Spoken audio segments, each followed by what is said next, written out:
Maro Itoje and Courtney Lawes have not trained this week due to injury and illness respectively, with England fronting up to one of the most injury-hit Six Nations before it starts next month.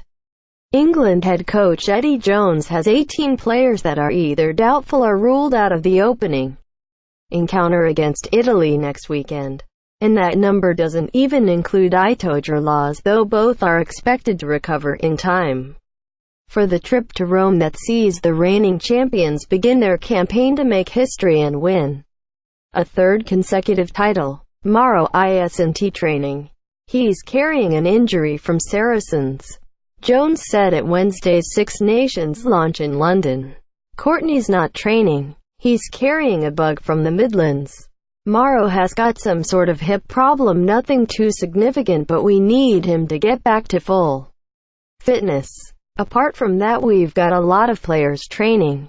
John's sarcasm comes in that he published a 13-player list last week of unavailable players, which has since seen Kyle Singler, Henry Slade and Jack Nowell added to it, and both Chris Robshaw and Mike Brown ruled doubtful for the game with Italy. But Jones doesn't believe that the dreadful run of injuries that his England side have suffered this season has anything to do with the British and Irish Lions tour, or the demands that are being put on Premiership players.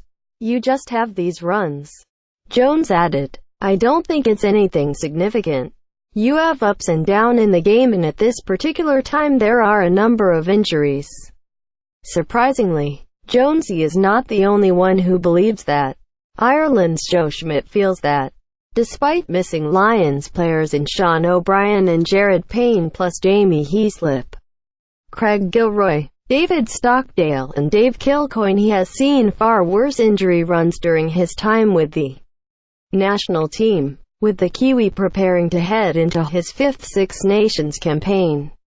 I don't think the injuries are significantly higher, said Schmidt. Certainly, for us, we have had higher levels of injury in past Six Nations. Our worst was 2 years ago post the World Cup. We had the combination of retirements, even one of those, Paul O'Connell's retirement, that wasn't going to take place, except he got injured in the tournament.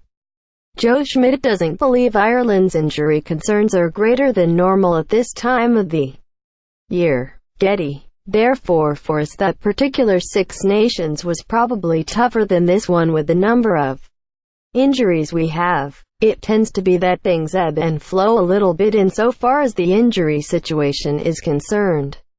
No coach is better placed to see this than Wales' Warren Gatland. Having taken a total of 47 players to New Zealand for the tour series against the All Blacks last summer, Gatland will know what those exploits on the other side of the world and the subsequent 5 months have taken out of those named in the Six Nations squads.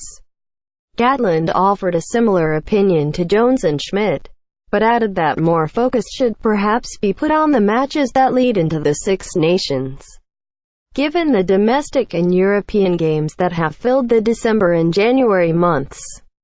It's an attritional tournament because of the big games played before it. Teams have come from in the Pro 14 some serious derbies over Christmas and then play in Europe, and then you come into the Six Nations. Gatland said, it's the perfect preparation from a competitive point of view, but the likelihood is that you're going to pick up a number of injuries too. But despite the coaches agreeing that there is no real reason behind the large number of injuries, there is clearly something that is pushing players to breaking point too often.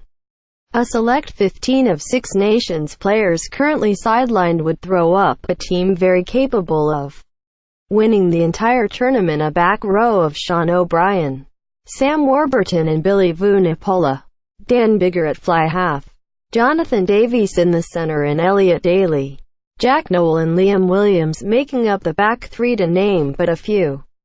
And with players experiencing fewer rest periods than ever before, all signs point to more and more injuries when the action finally gets underway. This will be a Six Nations of attrition as always, but for once, It may also be one of survival.